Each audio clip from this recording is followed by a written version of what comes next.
Hi friends. India வந்து பார்த்தீங்க அப்படின்னா, இப்போ வந்து ஏசியா கப் ரெடி ஆயிட்டாங்க. ஸோ துபாயிலிருந்து ரீச் ஆயிட்டாங்க. ஸோ யுஏஇல வந்து பிராக்டிஸ் செஷனும் வந்து ஸ்டார்ட் பண்ணிட்டாங்க.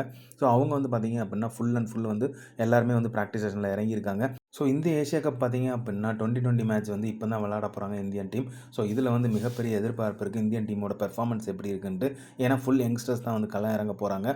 ஸோ வேர்ல்டு கப் வின் பண்ணதுக்கப்புறம் இந்த ஒரு மேட்ச் நடக்கிறனால ஃபுல் ஃபோக்கஸ் வந்து இந்தியன் டீம் மேலே இருக்குது. ஸோ செமையான நெட் செஷன் வந்து மேற்கொண்டிருக்காங்க. ஸோ அதே மாதிரி பார்த்தீங்க அப்படின்னா, ஹார்திக் பாண்டியா அவர்களோட நியூ ஸ்டைலும் வந்து வேறு லெவலில் ட்ரெண்ட் ஆகிட்டு இருக்குது சோஷியல் மீடியா ஃபுல்லாகவே. அவரோட ஹேர் ஸ்டைல் வந்து எப்போவுமே வந்து பார்த்தீங்க அப்படின்னா ஒவ்வொரு தடையும் சேஞ்ச் பண்ணிகிட்டு இருக்காரு. அந்த ஹேர் ஸ்டைல் இப்போ வந்து ரீசெண்டாகவும் மாற்றிருக்காரு ஏசியா கப்பில். ஸோ அது வந்து பயங்கர ட்ரெண்ட் ஆகிட்டு இருக்குது. அதே மாதிரி பார்த்தீங்க அப்படின்னா, இந்தியன் ஜெர்சி வந்து பார்த்தீங்க அப்படின்னா எந்த ஒரு ஸ்பான்சருமே இல்லாமல் வந்து பிளெயின் ஜெர்சியாக தான் வந்து இந்தியன் ஜெர்சி வந்து போட போகிறாங்க. ஸோ அதனால் வந்து பார்த்தீங்க அப்படின்னா ஏசியா கப்புக்கு எந்த ஒரு ஸ்பான்சரும் இல்லாமல் தான் இருக்குது. ஸோ இனிமேல் வரக்கூடிய காலத்தில் வந்து இருக்குமா அப்படிங்கிறது எதிர்பார்ப்பு இருக்குது. இன்னொரு பக்கம் பார்த்தீங்க அப்படின்னா, லார்ட்ஸில் வச்சு இங்கிலாந்து வர்சஸ் சவுத் ஆஃப்ரிக்காவோட செகண்ட் ஓடிஐ மேட்ச் நடந்திருக்கு. ஃபஸ்ட்டு ஓடிஐவே செம்மையாக விளாண்டாங்க சவுத் ஆஃப்ரிக்கன் டீம். சூப்பராக வந்து சுருட்டினாங்க இங்கிலாண்டை. அதே மாதிரி பார்த்தீங்க அப்படின்னா, இப்போ செகண்ட் ஓடிஐயில் செம்ம பெர்ஃபார்மன்ஸ். ஏன்னா வந்து டாஸ் வின் பண்ண வந்து இங்கிலாந்து தான் பவுல் பண்ணணும்னு சொல்லி டிசைட் பண்ணாங்க. அதுக்கப்புறம் களத்தில் இறங்கின சவுத் ஆஃப்ரிக்கன் டீம் வந்து செம்மையாக வந்து பேட் பண்ணியிருக்காங்க. 330 ரன்ஸ் வந்து ஸ்கோர் பண்ணியிருக்காங்க 8 விக்கெட் இழப்பில்.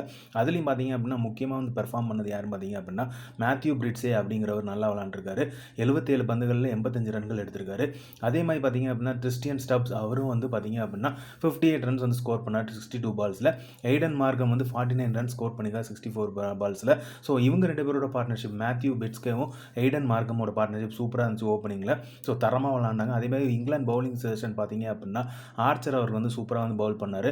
ஆதில் ரஷீத் வந்து ஹேட்ரிக் எடுக்க வேண்டியது அதை வந்து பிரேக் பண்ணாங்க. ஸோ ஜொஃப்ரா ஆர்ச்சர் வந்து 4 விக்கெட்டும் ஆதில் ரஷீத் வந்து 2 விக்கெட்ஸும் வந்து எடுத்தார். ஸோ அதுக்கப்புறம் களத்தில் இறங்கின இங்கிலாந்து பார்த்தீங்க அப்படின்னா 325 ரன்ஸ் தான் ஸ்கோர் பண்ணாங்க.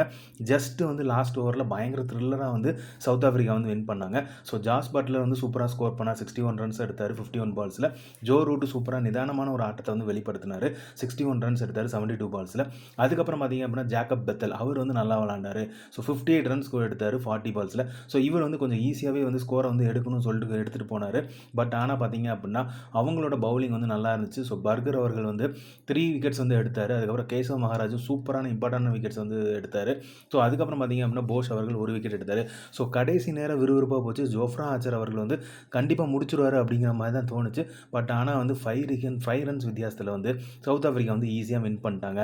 ஸோ மொத்தமாக பார்த்தீங்க அப்படின்னா இந்த சீரீஸுமே வந்து வின் பண்ணியிருக்காங்க சவுத் ஆஃப்ரிக்கா. ஸோ சவுத் ஆஃப்ரிக்காவோட பெர்ஃபார்மன்ஸ் வேறு லெவலில் இருக்குது. 2020 மேட்ச்க்கான ஸ்குவாட்ஸும் வந்து இங்கிலாந்து டீம் அனௌன்ஸ் பண்ணியிருக்காங்க. அது எப்படி போகுதுன்னு வெயிட் பண்ணி பார்ப்போம். ஸோ ஏசியா கப் எப்படி இந்தியா பெர்ஃபார்மன்ஸ் பண்ணுறாதையும் வெயிட் பண்ணி பார்ப்போம். இந்த மாதிரி கிரிக்கெட் அப்டேட் தெரிஞ்சுக்கிறதுக்கு மட்டைப்பந்து இன்சைட்ஸ் வந்து சப்ஸ்கிரைப் பண்ணுங்கள். தேங்க்யூ.